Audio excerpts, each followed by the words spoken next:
காரியத்தை குறித்து தியானிக்க போகிறோம். மத்தேயு 24ஆம் அதிகாரத்தை நம்ம நிறைய தடவை படிச்சிருக்கலாம், மற்றவங்க சொல்லி நம்ம கேட்டிருக்கலாம். இருந்தாலும் நம்ம இதில் ஒரு முக்கியமான காரியத்தை குறித்து இன்றைக்கு நம்ம தியானிக்க போகிறோம். 6ஆம் வசனத்துலேருந்து பார்த்தீங்கன்னா அதில் யுத்தங்களின் செய்திகளையும் கேள்விப்படுவீங்க. பஞ்சங்கள் வரும், கொள்ளை நோய்கள் வரும், பூமி அதிர்ச்சிகள் வரும், நிலநடுக்கம் வரும் அப்படின்னு சொல்லிட்டு சொல்லப்படுது. கள்ளத்தீர்க்கதரிசிகள் எழும்பி அநேகர் என்ன பண்ணுவாங்க, வஞ்சிப்பாங்க அப்படின்னு சொல்லிட்டு சொல்லப்பட்டிருக்கு. அதுலேயும் ஒரு குறிப்பிட்ட வசனத்தை பார்த்தோம்னா 12ஆம் வசனம் என்ன சொல்லுது அப்படின்னு பார்த்தோம்னா, மேலும் அக்கிரமம் மிகுதியாவதினால் அநேகருடைய அன்பு மாறிப்போம். இப்போ இந்த இடத்துல என்ன சொல்லப்பட்டிருக்கு, அக்கிரமம் மிகுதி ஆகுது, அதனால என்ன ஆகுது, அன்பு மாறி போகுது அப்படின்னு சொல்லப்பட்டிருக்கு. அப்போ அன்புனா என்ன, அன்பு எப்படிப்பா மாறும் அப்படின்னு சொல்லிட்டு பார்த்தோம்னா, யோவான் 14ஆம் அதிகாரத்தில் 9-10 வசனம் என்ன சொல்லுது. 9ஆம் வசனம், பிதா என்னில் அன்பு கூறுகிறது போல நானும் உங்களில் அன்பு கூறுகிறேன், என்னுடைய அன்பிலே நிலைத்திருங்கள். நான் என் பிதாவின் கற்பனைகளை கைக்கொண்டிருந்து அவருடைய அன்பிலே நிலைத்திருக்கிறது போல நீங்களும் என் கற்பனைகளை கைக்கொண்டிருந்தால் என்னுடைய அன்பிலே நிலைத்திருப்பீர்கள். பிதா என் மேலே என்ன பண்ணியிருக்காரு, அன்பா இருக்கிறாரு, நானும் அவர் மேலே அன்பா இருக்கிறேன், நீங்களும் என் மேலே அன்பா இருங்க அப்படின்னு சொல்லிட்டு சொல்றாரு.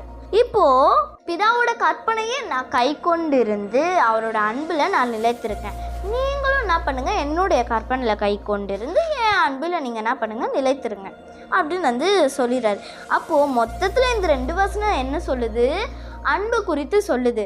அப்போது அன்புனா என்ன, அன்புனா நம்ம கிறிஸ்து கொடுத்த அந்த கற்பனையை நம்ம கை கொண்டிருந்தால் நம்ம அவர் மேலே அன்பாக இருக்கிறோம் அப்படின்னு சொல்லிட்டு 10ஆம் வசனம் சொல்லுது. அப்போது அவர் கொடுத்த கற்பனையை நம்ம என்ன பண்ணோம், கை கொண்டு நம்ம வாழும் பொழுது நம்ம அவர் மேலே அன்பாக இருக்கிறோம் அப்படின்னு சொல்லிட்டு சொல்லப்படுது.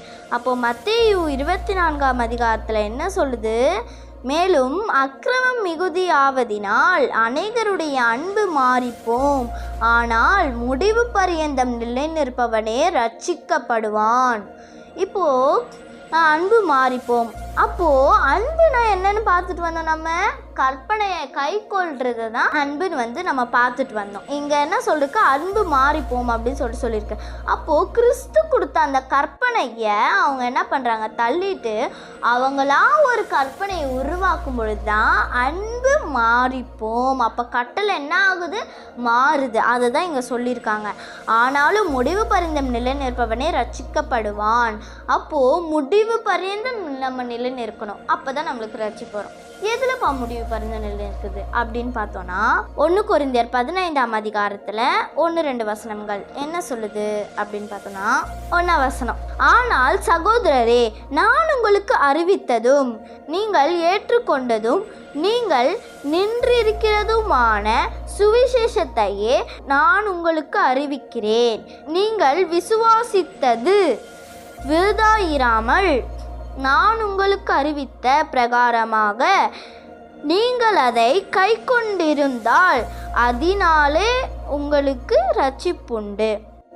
இப்போ இங்கே என்ன சொல்கிறாங்க, நான் உங்களுக்கு அறிவிக்கிறேன்ப்பா சகோதரர் சொல்லிட்டு நான் உங்களுக்கு அறிவிக்கிறேன், நீங்கள் என்ன பண்ணுங்க, விசுவாசத்தை விருதாவாக எண்ணாதீங்க அப்படின்னு சொல்லிட்டு சொல்கிறாங்க. அதுக்கப்புறம் என்ன பண்ணுறாங்க, நான் உங்களுக்கு அறிவித்தது, நான் உங்களுக்கு பிரசங்கம் பண்ணுறேன் இல்லையா, நான் உங்களுக்கு போதிக்கிறது இல்லையா, அதை அறிவித்த பிரகாரமே நீங்கள் அதை கை கொண்டிருந்தால் அதில் உங்களுக்கு ரட்சிப்புண்டு.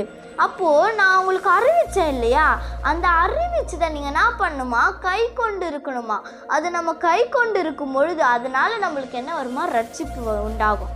அப்போது நம்மளுக்கு நேராக வர ஒரு போதகம், ஒரு உபதேசத்தை நம்ம என்ன பண்ணுறோம், அதை நம்ம விசுவாசித்து அதில் நம்ம கை கொண்டு அதன்படி நம்ம வாழ்ந்து நம்ம நடக்கும் பொழுது நம்மளுக்கு என்ன வருமா, ரட்சிப்பு அப்படின்னு சொல்லிட்டு ரட்சிப்புன்ற ஒன்று என்ன பண்ணுமா, நம்மளுக்கு உண்டாகும். அப்போ மத்தேயுல என்ன சொல்கிறாங்க, ஆனாலும் முடிவு பரியந்தம் நிலை நிற்பவனே ரட்சிக்கப்படுவான். அப்போ எதில் முடிவு பரியந்தம், இந்த விசுவாசத்தில் நம்மளுக்கு நேராக வர அந்த உபதேசத்தில் உபதேசத்தை நம்ம என்ன பண்ணணுமா, அதை நம்ம உறுதியாக கை கொண்டு நம்ம நிலை நின்று அதில் நம்ம வாழும் பொழுது நம்மளுக்கு ரட்சிப்பு உண்டாகும். அப்போ முடிவு பரிந்த விசுவாசத்தில் யார் நிலைச்சிருக்காங்களோ அவங்களுக்கு தான் ரட்சிப்பு. அப்போது இன்றைக்கு நம்ம பார்த்து கொண்டு இருக்கிற ரட்சிப்பு எது? இல்லை நம்ம ரட்சிப்புன்னு சொல்லிட்டு எனக்கு ரட்சிப்பு வந்துருச்சு நான் கிறிஸ்தவன் அப்படின்னு சொல்லிட்டு ஜெபம் பண்ணிட்டு போகிறோமா? இல்லை நம்மளுக்கு நேராக வர அந்த உபதேசத்துலேருந்து நம்ம அதை விசுவாசித்து அதை கை கொண்டு இருக்கும் பொழுது நம்மளுக்கு ரட்சிப்பு கிடைக்குது. 1 கொரிந்தியரில் போட்டிருக்கு. அப்போது நம்ம இந்த ரட்சிப்பை நம்ம அந்த விசுவாசப்படி வாழ்ந்து அதை கை கொள்ளும் பொழுது நம்மளுக்கு ரட்சிப்பு உண்டாகுதா, இல்லை நம்ம ஜெபம் பண்ணிட்டு போகிறது ரட்சிப்பு உண்டாகுதா அப்படின்னு சொல்லிட்டு நம்ம இன்றைக்கு சிந்தித்து பார்க்க வேண்டியது மிக மிக அவசியமாக இருக்குது.